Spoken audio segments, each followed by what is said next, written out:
Natur dan atribut malaikat. Malaikat itu naturnya adalah roh, sebagaimana dapat kita baca dalam surat Ibrani pasal 1 ayat yang keempat. 1 ayat yang ke-14. Bukankah mereka semua adalah roh-roh yang melayani, yang diutus untuk melayani mereka yang harus memperoleh keselamatan? Malaikat itu roh, namun mereka rupanya diberikan kemampuan, diberi kuasa, sehingga dapat menampakkan dirinya. Mereka ngambil wujud seperti manusia.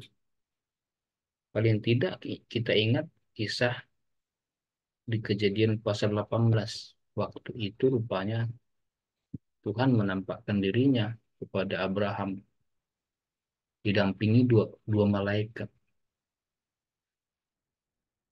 Lalu Abraham menjamu mereka di rumahnya. Tuhan tetap tinggal di kemah Abraham. Mereka bincang-bincang tentang Sodom dan Gomora. Dan dua malaikat yang lain berangkat menjumpai keluarga Lot. Itu di Kejadian pasal 18. Kisah lengkap yang menunjukkan bahwa malaikat itu dapat menampakkan dirinya, mengambil wujud seperti manusia. Walaupun demikian, rupanya malaikat itu tidak kawin-mengawin. Ingat pertanyaan orang-orang Farisi kepada Yesus di Perjanjian Baru. Bagaimana perkawinan levirat waktu itu di kalangan orang Yahudi yang dapat mengambil istri dari saudaranya yang sudah meninggal. Dan mereka berpikir dalam kekekalan nantinya akan ada juga perkawinan. Apa yang dijawab Tuhan Yesus untuk menanggapi mereka? Paling tidak di ayat 30 disebutkan di situ. Pada waktu kebangkitan, orang tidak kawin dan tidak dikawinkan, melainkan hidup seperti malaikat di sorga. Ayat ini secara tidak langsung sedang mengatakan dalam kekalan manusia itu akan hidup seperti malaikat. Hidup seperti malaikat salah satunya adalah tidak kawin mengawin. Jadi memang malaikat tidak kawin mengawin. Bagaimana dengan Lukas pasal 20 ayat 36? Lukas pasal 20 ayat 36. Begini bunyinya. Sebab mereka tidak dapat mati lagi. Mereka sama seperti malaikat-malaikat. Dan mereka adalah anak-anak Allah karena mereka telah dibangkitkan. Ini kisah tentang manusia yang dibangkitkan nantinya tidak mati lagi. Dan kan sama seperti malaikat. Itu pun ayat secara tidak langsung sedang mengatakan malaikat itu tidak mati. Bagaimana tidak mati? Ya karena roh. Roh itu kekal dan malaikat tidak punya tubuh. Maka dia adalah makhluk kekal, tidak mati.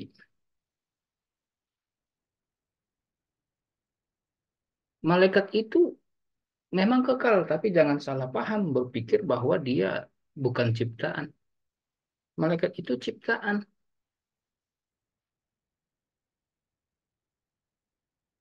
dan dia diciptakan oleh Tuhan Allah. Hanya satu pencipta. Hanya Tuhan Allah lah pencipta. Sehingga makhluk lain yang ada ini pastilah ciptaan semua. Termasuklah para malaikat itu. Dalam kekristenan, tidak ada doktrin yang menyetujui bahwa malaikat adalah satu atau salah satu dari pencipta. Bukan. Malaikat itu ciptaan. Saya baca Mazmur 148 mulai dari ayat 2. Pujilah dia hai segala malaikatnya Pujilah dia hai segala tentaranya. Pujilah dia hai matahari dan bulan. Pujilah dia hai segala bintang terang. Pujilah dia hai langit yang mengatasi segala langit. Hai air yang di atas langit. Baiklah semuanya memuji nama Tuhan. Sebab dia memberi perintah. Maka semuanya tercipta. Itu satu ayat yang dapat dijadikan dasar untuk mengetahui bahwa malaikat itu pun adalah makhluk ciptaan. Dan malaikat itu diciptakan dengan tujuan, bukan tanpa tujuan atau bukan asal diciptakan saja. Di Kolose pasal 1:16, karena dalam Dia telah diciptakan segala sesuatu di dalam Kristus, yang di surga dan yang di bumi, yang kelihatan dan yang tidak kelihatan, baik singgasana maupun kerajaan, baik pemerintah maupun penguasa. Segala sesuatu diciptakan oleh Dia dan untuk Dia.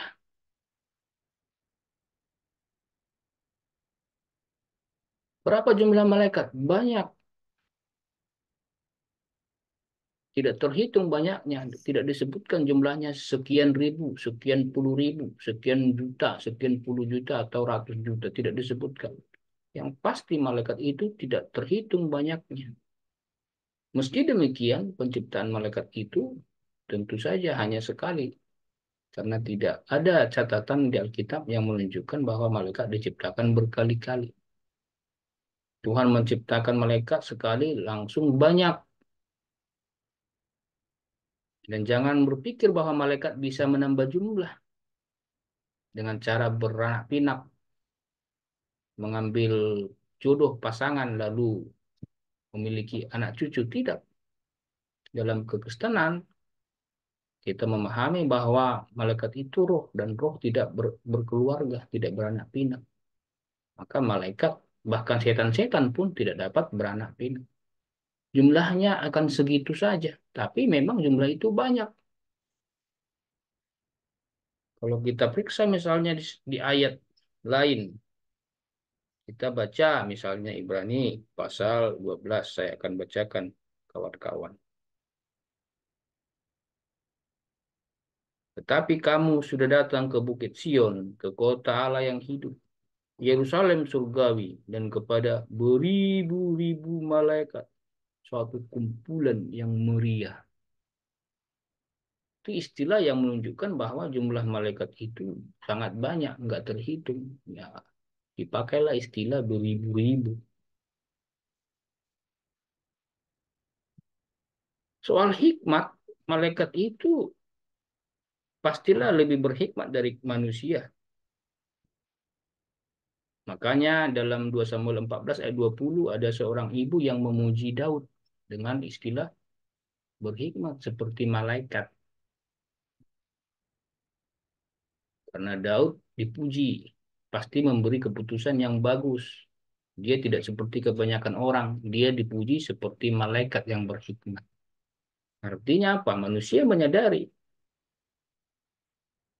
malaikat itu jauh lebih berhikmat dari manusia. Meski demikian, tetap saja terbatas. Ada saja hal-hal yang tidak diketahui malaikat karena dia pun ciptaan. Malaikat itu lebih berkuasa dari manusia, paling tidak di Matius pasal 28 ditunjukkan.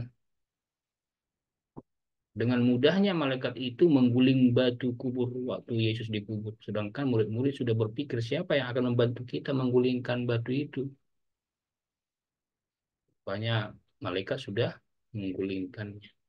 Dan berbagai kisah bahwa malaikat itu berkuasa besar. Meskipun bukan di atas Tuhan ya, tidak menyamai Tuhan, tetapi di atas manusia.